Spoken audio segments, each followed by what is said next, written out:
رئيسل وزراء ku-xigeenka xukuumadda federaalka Soomaaliya Mudane Saalax Jaamac ayaa maanta si rasmi ah u furay madasha hab-maamulka internetka Soomaaliya ee Soomaaliya IGF 2024 oo ka socon doona muddo 2 maalmood ah magaalada Muqdisho. madasha ayaa waxaa goobjoog ka ahaa xubno ka tirsan baarlamaanka, golaha wasiirada, guddoomiyayaal, maareeyayaal, agaasimayaal iyo mas'uuliyiin ka socday shirkadaha isgaarsiinta, jaamacadaha, bangiyada iyo ururada bulshada rayidka. madashan oo ah tii labaad ee nooceeda ayaa ah madal muhiim ah oo lagu falanqeynayo arrimaha ku saabsan hab-maamulka internetka, iyadoo sidoo kale lagu dhiirigelinayo wada shaqeynta bulshada, dowladda iyo shirkadaha gaarka ah. maareeyaha guud ee hay'adda isgaarsiinta qaranka Mudane Mustafa Yaasiin Sheekh ayaa khudbad ka jeediyay madasha hab-maamulka internetka Soomaaliya, waxa uuna tilmaamay sida hab-maamulka internetka uu saameyn ugu leeyahay dhinacyada muhiimka ah ee nolosha oo ay ka mid yihiin dhaqanka, dhaqaalaha, siyaasadda iyo diblomaasiyadda.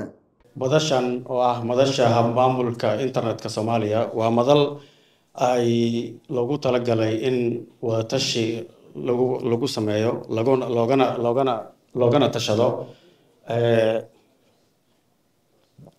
loogana tashado arrimaha internetka ee Soomaaliya.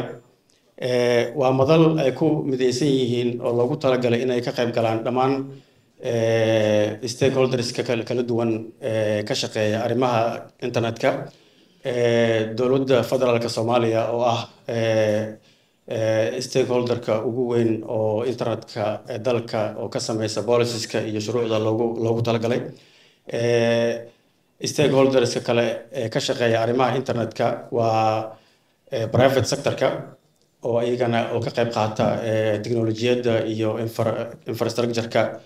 oo lagu dhiso internetka. midda kale waxaa internetka iyagana qayb ka ah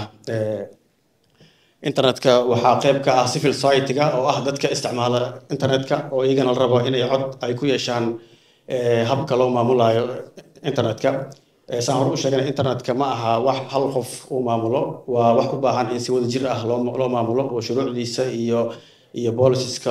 loogu talagalay in si wadajir ah oo looga wada tashado. marka madashan waxay xoojinaysaa in dhammaan daneeyayaasha kala duwan internetka Soomaaliya ay si wadajir ah uga wada tashadaan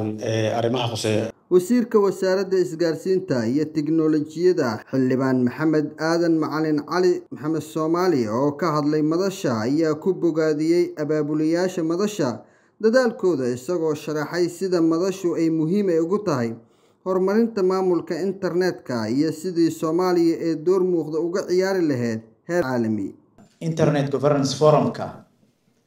waa madal caalami ah, waxayna ka mid tahay platformyada qaramada midoobay, waxayna horseed u tahay fahamka ku aadan caqabadaha iyo fursadaha ka jira adduunka, gaar ahaan adduunka digitalka ah. haddaan hoos u daadegno Soomaaliya oo ku jirta marxalad muhiim ah oo horumarineed, laguna tiriyo wadamada maanta ugu raqiisan xagga internetka, waxay u baahan tahay iskaashi dhow oo dhexmara dhammaan daneeyayaasha si loo xaqiijiyo horumarinta nidaamyada digitalka ah. sidaas awgeed, kobaca tiknoolajiyada waxaa weheliya mas'uuliyad aad u ballaaran oo ay tahay in la fahmo habka loo isticmaalo xogta, in la ilaaliyo xorriyadda hadalka, iyo in la hubiyo internetka inuu yahay meel ammaan ah oo bulshada Soomaaliyeed ka wada faa'iidi karta. waxaa muhiim ah in la xoojiyo wacyigelinta bulshada si ay u fahmaan muhiimadda isticmaalka mas'uuliyadda internetka. iyo qodobka ugu dambeeya oo ah in la xoojiyo dadaalada internetka sida midkan maanta oo kale ah. Ra'iisul Wasaare ku-xigeenka dalka oo hadal ka jeediyay madasha ayaa ku adkeeyay muhiimadda wada shaqeynta iyo isku duubnida si loo horumariyo nidaamka maamulka internetka ee Soomaaliya, wuxuuna tilmaamay doorka muhiimka ah ee internetku uu ku leeyahay horumarinta dhaqaalaha iyo tiknoolajiyadda dalka, isagoo ku booriyay ka qaybgalayaasha inay aragtidooda iyo talooyinkooda ku biiriyaan qaabeynta mustaqbalka digitalka ee Soomaaliya. waxaa mudnayd inaan idinla joogo, idin dhageysto, oon idinka wax idinka faa'iidno, idinka naga badiya آلدن يا رمهيد بعد السلام شرف بيتها إن مدشن الدون هو دنك شرتا سومالي إن شبتر كيدي هذا هل كان لقوده فريو أحسدي لو ما مولي لها أما لو ما رين لها إنترنت أو الدون قارة أنا جي إنترنت كو هل كان إسكالا سوشان قارني هذا ندين شيء أهمية مدشن أي تلماميسا أنا جو مدة هذا ملا صدنا سنة أنا وحبك كدينين أنا أدنى وير أيان إيميل صفر تهوتميل ليراه markaan niman iga yara waaweynaayo aanu isku magaalo ahayn baan ku warnimo yahow wax email la yiraahdo soo furtay warraadaro imisa naga qaaraysa bay yiraahdeen marka iyagu account la furto oo konton rubil la iska qaaday yaqaan nimankii lacag bay isku soo dardareen bal annagana noo fur marba marka lacag xaraan aan qaadan gaadhay ilaan internet forum na ma jirin maxay ahayd governance forum marka nimankii qaday maalinta ay qaadeen oo lacag leeyahay ka qaadi maayo baan iri waxa la furayana bangi maaha war mar haddana wax lacag ahayn wax weyn ma haba yiraahdeen maanta qofka Soomaaliga ee luuq ku nool ee laga baqayo inuu daad qaato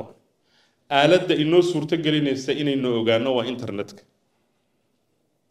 qofka Soomaaliga ee saaka raba inuu China alaab ka dalbado oo Alibaba iyo meelahan la sheego ka dalbado aaladda u suurto gelinaysa waa internetka hooyada rabta inay saaka wax iibsataana waxay isticmaalaysaa internetku ahmiyad weyn buu u leeyahay bulshada Soomaaliyeed madasha habmaamulka internetka Soomaaliya 2024 waxay muujinaysaa dadaalada joogtada ah ee lagu kobcinayo nidaamka tiknoolajiyada iyo fahamka habmaamulka internetka ee dalka waxaa laga rajeynayaa in talooyinkii natiijooyinka ka soo baxay ay door muhiim ah ka qaadan doonaan horumarinta maamulka internetka ee Soomaaliya maxamed Usman Ali Maxamed Qalfa warbaahinta dalsan Muqdisho fogeysiis farxad haddii aad joogtid dalalka midowga Yurub UK Canada Australia ama New Zealand xawaalada World Remit waxa ay free ka dhigtay dhammaan lacagaha loogu diro Premier Wallet ayadoo ku gaaraysa in ka yar 5 daqiiqo ka faa'iideyso fursadan oo lacagaha ugu dir ehelkaaga iyo dadka aad jeceshahay Premier Wallet